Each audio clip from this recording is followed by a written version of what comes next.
నా గైడ్ వచ్చేసి doctor Prafulla Chandra Roy. So ఒక ఫేమస్ సైంటిస్ట్ ఉన్నారండి వెస్ట్ బెంగాల్లో, బెంగాల్ కెమికల్స్ అని, అక్కడ ఫేమస్ పయనియరింగ్ ఇండస్ట్రీ ఆయనే స్థాపించారండి. ప్రఫుల్ల చంద్ర రాయ్ ఆయన 90 సంవత్సరం దాటినా కూడా చదువుతూనే ఉన్నారండి. ఆన్ హిస్ డెత్ బెడ్ కూడా చదువుతూ ఉంటే అందరూ వచ్చి అడిగారండి, మీరు ఇప్పుడు చాలా సీరియస్ గా ఉన్నారండి, కాసేపు రెస్ట్ తీసుకోండి. కాదు కాదు, ఈ పుస్తకం నేను చదవాలి, ఎప్పుడు చచ్చిపోతానో తెలియదు, కానీ ఈ పుస్తకం చదవకుండా చచ్చిపోవడం నాకు ఇష్టం లేదు. సో అటువంటి వ్యక్తి నా ఆదర్శము. జీవితం అంతా మనం చదువుతూ ఉండాలి, నాలెడ్జ్ పెంచుతూ ఉండాలి. ఎందుకంటే ఆల్విన్ టోఫ్లర్ ఒకసారి చెప్పారండి, లెర్న్, అన్లెర్న్ అండ్ దెన్ రీలెర్న్. ఎందుకంటే మనం ఏం నేర్చుకుంటామో కొన్ని రోజుల తర్వాత అంత రెలివెంట్గా ఉండదు. చిన్నప్పుడు ఏం నేర్చుకున్నాము చాలా వరకు రెలివెంట్ ఉండొచ్చు, కొంతవరకు ఇర్రెలివెంట్ అయిపోతుంది. కాబట్టి అది అన్లర్న్ చేయాలి. తర్వాత కొత్త విషయాలు నేర్చుకోవాలి. ఫర్ ఎగ్జాంపుల్ కంప్యూటర్ చూస్తే ఇంతకుముందు మనం ఒక టైప్ ఆఫ్ టెక్నాలజీ నేర్చుకున్నాం, మైక్రోసాఫ్ట్ టెక్నాలజీ నేర్చుకున్నాము. ఇప్పుడు అది ఇర్రెలివెంట్ అయిపోయింది. ఇప్పుడు కొత్త టెక్నాలజీ మనం నేర్చుకోవాల్సి వచ్చింది. ఇంతకుముందు మనం కంప్యూటర్ సాఫ్ట్వేర్ లాంగ్వేజ్ అంటే బేసిక్ ఉండేది ఇన్ ద 80s 90s. ఇప్పుడు బేసిక్ ఎవరు చదవరు, ఇప్పుడు రకరకాల వేరే లాంగ్వేజెస్ వచ్చాయి. So we have to continuously learn, unlearn and relearn till our last breath. That is my philosophy. So నేను అదే ఫాలో చేస్తాను. ఇంత పెద్ద పొజిషన్ లో ఉండి కొంచెం కూడా మీకు హెస్ట్రాంగ్ లేదు, you are so humble, so down to earth. ఒక మనిషికి ఇది సాధ్యపడుతుందా? ఇంతమంది గౌరవం ఇస్తారు కదా, చాలా మంది ఆ పొజిషన్ చూసి చాలా హెడ్ స్ట్రాంగ్ అయిపోతారు. లేదు అని అంటే నేను చాలా గొప్పవాడిని, నేను దేవుడిని అన్నట్టు అయిపోతారు ఒక పొజిషన్ లోకి వచ్చిన తర్వాత. Especially I saw with so many civil servants. So వాళ్ళు చెప్పేది మనం వినాలి తప్ప ఇవతల వాళ్ళు చెప్పేది వాళ్ళు వినరు. కానీ మీరు చూస్తే క్వైట్ ఆపోజిట్ ఉన్నారు. Is it possible for a human being really? We have all heard power corrupts. Absolute power corrupts absolutely. మనం అందరం విన్నాము. మనం ఒకటే గుర్తుపెట్టుకోవాలి, ఈ ప్రపంచంలో ఏమీ శాశ్వతం కాదు. ఈ పోస్ట్, ఈ చైర్ చూసి నా దగ్గరికి వచ్చారండి. ఈ చైర్లో నేను శాశ్వతంగా ఇక్కడ కూర్చోను. నేను ఈరోజు ఉన్నాను, రేపు వెళ్ళిపోతాను, ఇంకొకరు వస్తారండి. నేను కూడా ఈ ప్రపంచంలో శాశ్వతంగా ఉండను. ఈ మాట మనం గుర్తుపెట్టుకుంటే ఈ అహంకారం మనకు రాదు.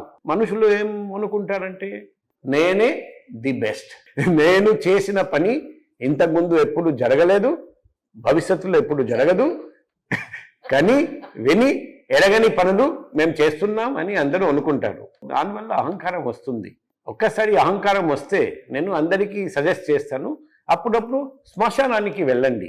అక్కడికి వెళ్తే మీకు తెలుస్తుంది ఈ ప్రపంచంలో ఏమీ శాశ్వతం కాదు. అలెగ్జాండర్ లాంటి వ్యక్తి కూడా చనిపోయారు, ఇప్పుడు ఎవరు గుర్తు పెట్టడం లేదు. కాబట్టి మనం అహంకారం చేస్తే అది చాలా దురదృష్టకరం, బాధాకరం, విచారకరం. మనకు భగవంతుడు ఈ అవకాశం, స్వర్ణావకాశం ఇచ్చారండి ప్రజలకు సేవ చేయడానికి. ఈ స్వర్ణావకాశం మనం సద్వినియోగం చేసుకోవాలి. ప్రజలకు 10 మందికి, ముఖ్యంగా పేదవాళ్లకు సహాయం చేయడానికి సాధ్యంత వరకు మనం ఇక్కడ ఉన్నంతసేపు ప్రయత్నం చేయాలి. ఇంతవరకు బెంగాలీస్ నేను ఎప్పుడు ఇంటర్వ్యూ చేయలేదు సార్. మీరే మొట్టమొదటిసారిగా బెంగాల్ నుంచి నేను ఇంటర్వ్యూ చేసే వ్యక్తి. సో బెంగాల్ సంస్కృతి కూడా చాలా పురాతనమైంది అండ్ మరో చాలా స్ట్రాంగ్ గా గ్రాస్ రూట్ లెవెల్ నుంచి ప్రతి ఒక్కళ్ళు దాన్ని ఫాలో అవుతూ వంశపారంపర్యంగా అందరూ దాన్ని ఫాలో అవుతూ ఉంటారు. సో మీ బెంగాలీ సంస్కృతి గురించి నేను కొంత తెలుసుకోవాలనుకుంటున్నాను. బెంగాల్ అంటే మనం అనుకుంటాము కవిగురు రవీంద్రనాథ్ ఠాగూర్, శ్రీ రామకృష్ణ పరమహంస, స్వామి వివేకానంద, పండిత్ ఈశ్వర్ చంద్ర విద్యాసాగర్, రాజా రామ్మోహన్ రాయ్. అప్పుడు ఇంగ్లీష్ ఎడ్యుకేషన్, బ్రిటిష్ ఎడ్యుకేషన్ వల్ల బెంగాలీస్ ఎక్కువ మంది బెనిఫిట్ అయ్యారండి. ఎందుకంటే 1757 బ్యాటిల్ ఆఫ్ ప్లాసీ, అక్కడ ఫస్ట్ బ్రిటిష్ వాళ్ళు గెలుపొందారు. ఆ యుద్ధంలో గెలిచిన తర్వాత అక్కడి నుండి బ్రిటిష్ సామ్రాజ్యం దేశంలో తర్వాత వచ్చింది. ఫస్ట్ అక్కడ మొదలైంది. స్లోగా బ్రిటిష్ ఇన్స్టిట్యూషన్స్ బెంగాల్లో స్థాపించారండి. నా మెడికల్ కాలేజ్ కోల్కతా 1835. మన సౌత్ ఏషియాలో మొట్టమొదటి మెడికల్ కాలేజ్ కోల్కతా.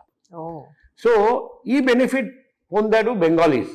అందుకే ఆర్ట్, కల్చర్ ప్రతి చోట ఎక్కడ చూసినా బెంగాలీస్ చాలా కాంట్రిబ్యూట్ చేశారు. ఎప్పుడు 19th century, 20th century. కానీ సత్యజిత్ రాయ్ మన అందరికీ తెలుసు, లాస్ట్ టైటాన్ మనం చెప్పొచ్చు, టైటాన్. తరువాత అటువంటి వ్యక్తులు ఈరోజు చూస్తే బెంగాల్లో లేరండి. ఎందుకంటే బెస్ట్ ఎడ్యుకేషనల్ ఇన్స్టిట్యూషన్స్ అప్పుడు ఉండేది బెంగాల్లో, ఇప్పుడు బెస్ట్ ఎడ్యుకేషన్ ఇన్స్టిట్యూషన్స్ బెంగాల్లో లేవు. సార్ ఎక్కడా కనిపించట్లేదు సార్, టు బి ఫ్రాంక్. ఏదో నామకే వాస్తేనే బిల్డింగ్స్ ఉన్నాయి తప్ప అందులో ఉన్న వాళ్ళ దగ్గర ఇప్పుడు ఆ క్వాలిటీ standard లేదు. స్టాండర్డ్ లేదు.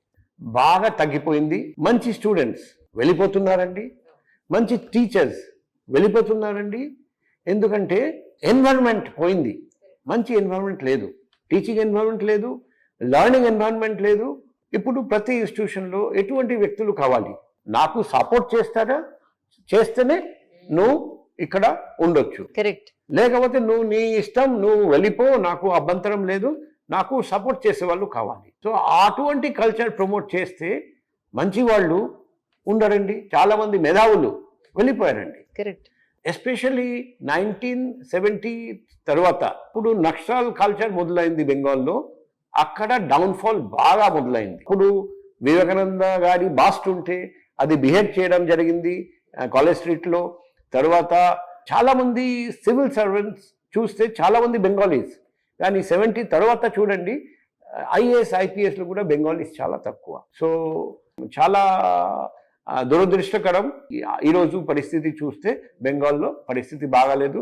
బెంగాలీ కల్చర్ కూడా ఇంతకుముందు గ్లోరియస్ కల్చర్ ఉండేది, ఇప్పుడు కూడా అప్పుడు అందరం గర్వించాము, ఇప్పుడు గర్వించడానికి ఏమీ లేదు. Except for there are still people who still love Bengali culture and they feel that they are the best, కానీ ఆ పరిస్థితి ఇప్పుడు లేదు.